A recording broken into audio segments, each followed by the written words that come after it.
سجدوں میں گرنے سے پہلے ان لوگوں کو گلے لگائیں جو آپ کی وجہ سے اذیت میں ہیں، کیونکہ دل آزاریاں معاف نہیں ہوتی۔ غلطیاں کیجیے پر خدارا کسی کے ساتھ غلط مت کریں۔ آہیں روز محشر تک پیچھا کرتی ہیں اور نسلوں تک جاتی ہیں۔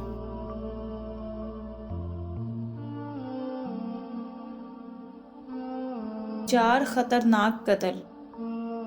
زیادہ سوچنے سے خوشیوں کا قتل، خوف کی وجہ سے حوصلے کا قتل، جھوٹ بولنے سے اعتماد کا قتل، شک کرنے سے رشتوں کا قتل ہوتا ہے۔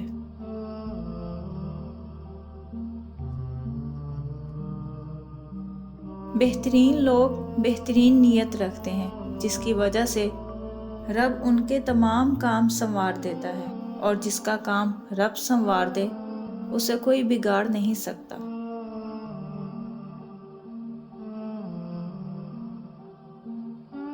دنیا پیٹھ پھیر رہی ہے اور آخرت سامنے آ رہی ہے۔ انسانوں میں دنیا اور آخرت دونوں کے چاہنے والے ہیں۔ تم آخرت کے چاہنے والے بنو، دنیا کے چاہنے والے نہ بنو، کیونکہ آج عمل کا وقت ہے اور حساب نہیں، اور کل حساب ہی حساب ہوگا۔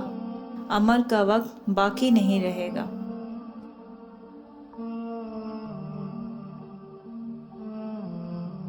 بہت پیارے اور بہت نایاب ہوتے ہیں وہ لوگ جو آپ کے پیچھے آپ کا دفاع کرتے ہیں اور آپ کو علم بھی نہیں ہوتا۔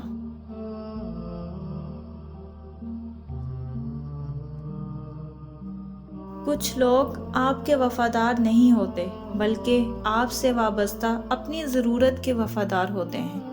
جیسے ہی ان کی ضرورت پوری ہوتی ہے، وفاداری بھی ختم ہو جاتی ہے۔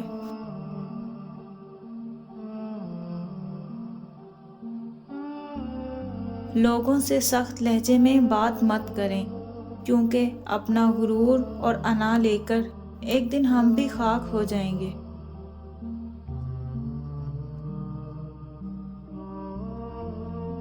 حضرت علی رضی اللہ عنہ نے فرمایا، آپ کسی کو زبردستی 2 کاموں کے لیے مجبور نہیں کر سکتے، ایک محبت، دوسرا عبادت۔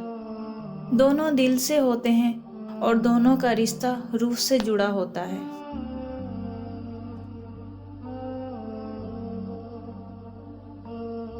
زندگی میں بہترین رشتہ وہ ہے جہاں ناراضگی کے بعد معمولی سی مسکراہٹ اور معذرت سے زندگی پہلے جیسی ہو جائے۔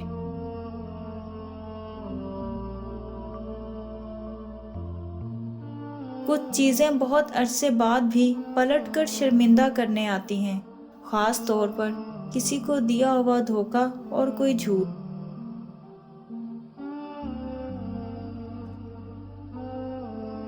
قبر کی تنہائی سے پہلے بھی قدرت ہمیں کئی بار تنہا کرتی ہے تاکہ ہم خالق سے تعلق کی مضبوطی کو سمجھیں۔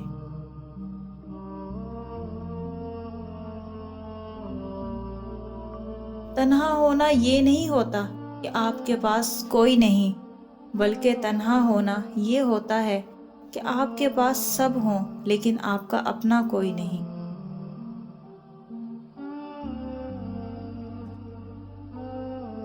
صرف ایک چیز نکال دیں اپنی زندگی سے، وہ ہے دکھاوا۔ دکھاوا چھوڑ دیں تو دیکھیں کتنے اعمال سیدھے ہو جائیں گے، کتنے اقوال سیدھے ہو جائیں گے، دل کی تنگی ختم ہو جائے گی۔